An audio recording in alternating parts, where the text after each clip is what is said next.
सर्वांना नमस्कार। या व्हिडिओमध्ये आपण सिंगल फेज सर्किट्समधील वेगवेगळ्या पॉवर फॅक्टरमध्ये शक्ती आणि ऊर्जा कशी मोजावी याबद्दल चर्चा करणार आहोत। ऑब्जेक्टिव्ह, या व्हिडिओच्या शेवटी तुम्ही हे करण्यास सक्षम व्हाल: सिंगल फेज एसी सर्किट्समधील पॉवर एनर्जी आणि लॅगिंग पॉवर फॅक्टर मोजणे, सिंगल फेज एसी सर्किट्समधील पॉवर एनर्जी आणि लीडिंग पॉवर फॅक्टर मोजा, वैशिष्ट्यांची ग्राफिकली तुलना करा। व्यावहारिक सत्रात प्रवेश करण्यापूर्वी आपण पॉवर फॅक्टरवर चर्चा करूया।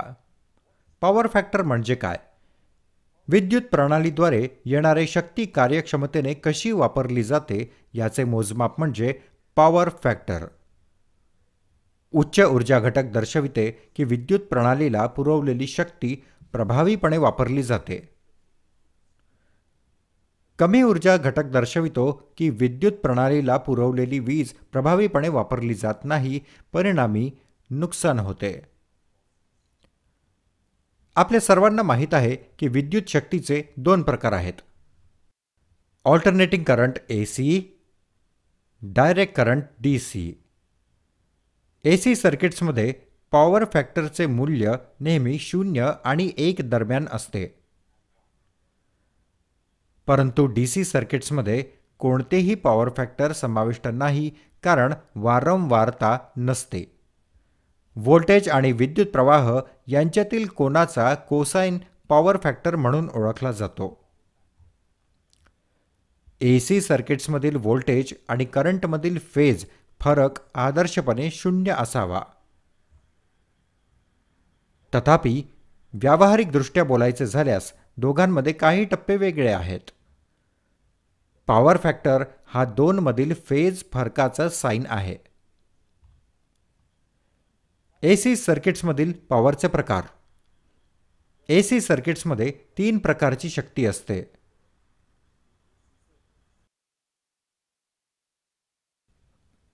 एक, ॲपिरंट पॉवर, जे दर्शवले जाते S नी आणि ज्याचे सूत्र आहे S = V × I आणि युनिट आहे व्होल्ट एम्पियर।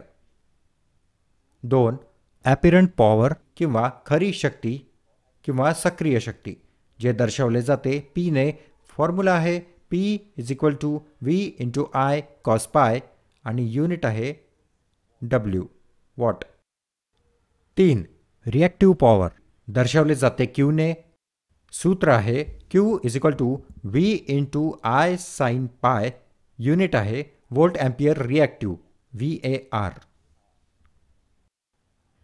इलेक्ट्रिकल सर्किटचा विचार करूया। येथे आपण इनपुट पॉवर सप्लाय आणि लोड असलेले इलेक्ट्रिकल सर्किट पाहू शकता।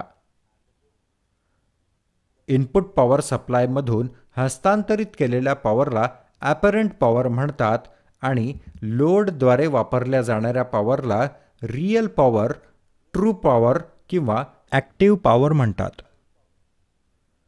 जेव्हा AC सिस्टममधील विद्युत ऊर्जा भाराकडे वाहते, तेव्हा सर्व शक्ती लोडद्वारे शोषली जात नाही। लोडच्या स्वरूपामुळे काही शक्ती वाया जाऊ शकते किंवा परत परावर्तित होऊ शकते। या परावर्तित शक्तीला रिॲक्टिव्ह पॉवर म्हणतात।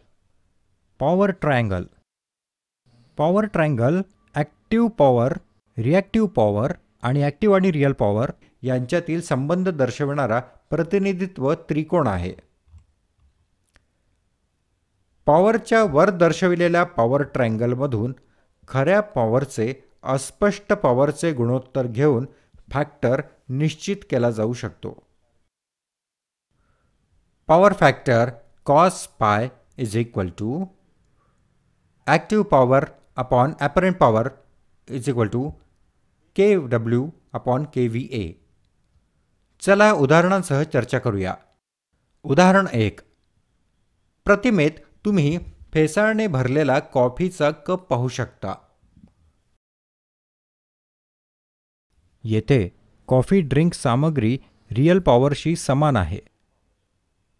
कॉफीच्या शीर्षस्थानी दिसणारा फ्रॉथ रिॲक्टिव्ह पॉवरशी समान आहे आणि कॉफी आणि फ्रॉथसह कपची एकूण सामग्री अपीरंट पॉवरशी समान आहे।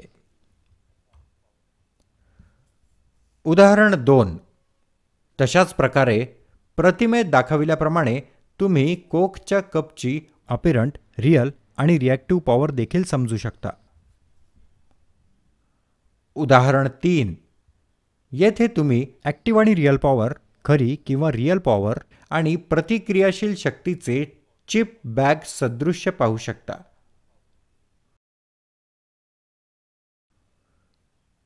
पॉवर घटकांचे प्रकार. पॉवर फॅक्टरचे 3 प्रकार आहेत. 1. Unity power factor, 2. Lagging power factor, 3. Leading power factor. 1. Unity power factor. Unity power factor हा एक आहे जेथे व्होल्टेज आणि वर्तमान सिग्नल दोन्ही एकाच मार्गाने प्रवास करतात. हे दर्शवते की युनिटी पॉवर फॅक्टरमध्ये कोणताही फेज फरक नाही. या प्रकरणात कोणत्याही नुकसानाशिवाय लोडद्वारे जास्तीत जास्त शक्ती वापरली जाते, म्हणून पॉवर फॅक्टर 1 आहे, म्हणून त्याला युनिटी पॉवर फॅक्टर म्हणतात. फक्त युनिटी पॉवर फॅक्टरमध्ये मुख्य वीज पुरवठ्याचा संपूर्ण भाग उपयुक्त कार्य करत आहे. या प्रकरणात कोणतीही शक्ती वाया जात नाही. युनिटी पॉवर फॅक्टर कधी होईल? DC सर्किटमध्ये पॉवर फॅक्टर नेहमी 1 किंवा 1 असतो. कोणत्याही टप्प्यातील फरक नसल्यामुळे AC सर्किटच्या बाबतीत युनिटी पॉवर फॅक्टर उद्भवते जेव्हा एक पूर्णपणे प्रतिरोधक भार पुरवठ्याशी जोडला जातो. युनिटी पॉवर फॅक्टर इन्कॅन्डिसंट दिवे, इलेक्ट्रिक हीटर्स, इलेक्ट्रिक इस्त्री इत्यादी प्रतिरोधक भारांवर होईल.